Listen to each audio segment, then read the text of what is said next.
ప్రముఖ నటుడు బాలకృష్ణ 14 ఏళ్లకే తెరంగేట్రం. ఇప్పుడు పద్మభూషణ్, బాలకృష్ణ డ్రీమ్ రోల్స్ ఇవే. అగ్రనటుడు బాలకృష్ణకు కేంద్ర ప్రభుత్వం పద్మభూషణ్ పురస్కారాన్ని ప్రకటించిన విషయం తెలిసిందే. ఈ నేపథ్యంలో ఆయనకు సంబంధించిన పలు ఆసక్తికర విషయాలు. నట సార్వభౌముడు నందమూరి తారక రామారావు ఎన్టీ రామారావు గారి తనయుడుగా ఇండస్ట్రీలోకి అడుగుపెట్టి తండ్రి అడుగుజాడల్లో ప్రయాణించి నటుడిగా ప్రశంసలు దక్కించుకున్నారు. బాలకృష్ణ ఇటీవల 50 ఏళ్ల సినీ ప్రయాణాన్ని పూర్తి చేసుకున్నారు. పౌరాణికం, జానపదం, సాంఘికం, సైన్స్ ఫిక్షన్, బయోపిక్ ఇలా అన్ని బ్యానర్లలో టచ్ చేసిన ఏకైక అగ్రనటుడిగా ఆయన తెలుగు ప్రేక్షకుల మదిలను దోచుకున్నారు. క్యాన్సర్ ఆసుపత్రి చైర్మన్గా ఎంతో మందికి ఆపన్నహస్తం అందిస్తున్నారు. ఇప్పుడు కేంద్ర ప్రభుత్వం ఆయనకు పద్మభూషణ్ పురస్కారాన్ని ప్రకటించింది. ఈ నేపథ్యంలోనే తన జీవితానికి సంబంధించిన విశేషాల గురించి బాలకృష్ణ పలు ఇంటర్వ్యూల్లో పంచుకున్న అంశాలు ఇవి. 14 ఏళ్లకే ఇండస్ట్రీలోకి. చిన్నప్పటి నుంచి నాపై మా నాన్నగారి ప్రభావం ఎంతో ఉండేది. సినిమాలు చూస్తూ పెరగడం, ఆయన గురించి గొప్ప విషయాలు వినడం వల్ల ఈ పరిశ్రమకు రావాలనే ఆలోచన మనసులో పడింది. 1974లో 9వ తరగతిలో ఉన్నప్పుడు ఒకరోజు స్కూల్ సెలవు పెట్టించి నాన్న నన్ను చెన్నై తీసుకెళ్లారు. అక్కడ షూట్లో సన్నివేశాలు వివరించారు. అలా నేను తెరంగేట్రం చేసిన తొలి చిత్రం తాతమ్మ కళ. నాన్నగారే దర్శకత్వం వహించారు. సింగిల్ టేక్లోనే సీన్ ఓకే చేశారు ఆయన. ఆ తర్వాత వేములవాడ భీమకవి, దానవీర సూరకర్ణ, అక్బర్, సలీం అనార్కలి, శ్రీ మధ్విరాట పర్వము, శ్రీ తిరుపతి వెంకటేశ్వర కళ్యాణం వంటి పలు చిత్రాల్లో వైవిధ్యమైన పాత్రలు చేశారు. నవ్విన వాళ్లే అద్భుతమన్నారు. నేను సోలోగా నటించిన సినిమా విషయంలో నాన్న ఎప్పుడూ జోక్యం చేసుకోలేదు. మొదట్లో కొన్ని చిత్రాలు ఆశించిన ఫలితాలు ఇవ్వకపోవడంతో బాలకృష్ణ పని అయిపోయిందని అందరూ అన్నారు. సరిగ్గా అదే సమయంలో వచ్చి సంచలనం సృష్టించింది మంగమ్మ గారి మనవడు. అది విడుదలయ్యాక హైదరాబాద్ కేంద్రంలో దాదాపుగా 565 రోజులు ఏకధాటిగా ఆడి రికార్డు సృష్టించింది. ఒకప్పుడు నవ్విన వాళ్లే ఆ సినిమా చూసి అద్భుతమన్నారు. డాక్టర్ అయితే బాగుండేది అనిపిస్తుంది. నాన్న కోసం MBBSకు అప్లై చేశా, కానీ చదవలేదు. డాక్టర్ కాలేకపోయినా మా అమ్మ జ్ఞాపకార్థం నిర్మించిన బసవతారకం ఇండో అమెరికన్ క్యాన్సర్ హాస్పిటల్కు చైర్మన్గా పనిచేసే అదృష్టం లభించింది. ఆ మహమ్మారి బారిన పడిన రోగులకు సకాలంలో వైద్యం అందించగలుగుతున్నాననే సంతృప్తి దొరుకుతుంది.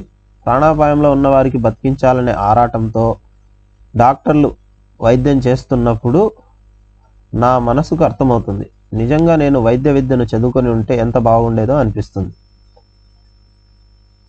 ఆ సినిమా కోసం 60 గెటప్లు వేశా. ట్రెండ్ను ఫాలో కావడమే కాదు, ట్రెండ్ సృష్టించాలనుకున్న తెలుగునాట రాయలసీమ ఫ్యాక్షన్ నేపథ్యంలోని సినిమాలతో అక్కడి యాసను, భాషను తెర మీదకి తీసుకొచ్చా.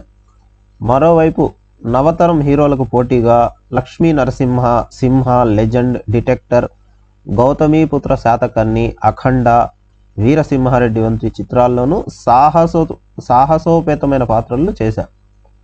నేటి తరానికి తెలియని నాన్నగారి జీవిత చరిత్రని వెండిపైకి తీసుకొచ్చి అందులో దాదాపు 60 గెటప్లు వేశా. Dream roles. నాకు రామానుజాచార్యుల స్ఫూర్తి. అష్టాక్షరి మంత్రాన్ని ఎవ్వరికీ చెప్పొద్దు. విన్నవాళ్ళు స్వర్గానికి వెళుతారు, చెప్పిన వాళ్ళు నరకానికి పోతారు అని గురువు గారు హెచ్చరించినా, నేను నరకానికి వెళ్ళినా ఇంతమందిని స్వర్గానికి పంపుతున్నా కదా అంటూ ఓం నమో నారాయణ అని ఎలుగెత్తి చాటాడు. చదువు సంపాదించుకున్న జ్ఞానం మన కోసం కాదు, 10 మందికి పంచాలి, అప్పుడే సార్థకత. అందుకే సినిమాలు, సభల ద్వారా నాకు తెలిసిన విషయాన్ని 10 మందికి చెబుతూ ఉంటా. తెరపై ఆయన పాత్ర పోషించాలని ఉంది. అలాగే చెంగిస్ ఖాన్, గోన గన్నారెడ్డి వంటివి నా డ్రీమ్ రోల్స్. ఒక సూపర్ స్టార్తో రైతు టైటిల్తో చిత్రాన్ని తెరకెక్కించాలనేది డ్రీమ్ అని బాలకృష్ణ పలు ఇంటర్వ్యూల్లో చెప్పారు.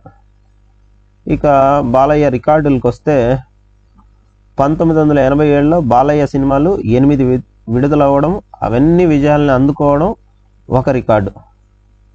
3 నంది అంటే నరసింహ, సింహ, లెజెండ్, సైమా అవార్డుకి లెజెండ్ 6 ఫిల్మ్ఫేర్ అవార్డులు అందుకున్నారు.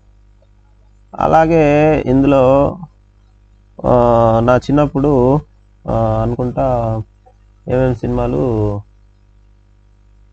గుర్తుకు రావడం లేదు, కానీ 2 సినిమాలు ఒకే రోజు రిలీజ్ అయ్యాయి అన్నమాట బాలకృష్ణ గారివి. అందులో విజయశాంతి, బాలకృష్ణ నటించిన ఒక సినిమా, తర్వాత బాలకృష్ణ, రవీనా టండన్, రమ్యకృష్ణ వీళ్ళు ముగ్గురు నటించిన సినిమా ఒకటి. ఇవి 2 ఒకేసారి రిలీజ్ అయినాయి అన్నమాట. వాటి పేర్లు గుర్తుకు రావడం లేదు, కానీ నాకు ప్రజెంట్ వీడియో చేసే టైంకి మీకు ఏమైనా గుర్తుకు వస్తే నాకు మెసేజ్ చేయండి.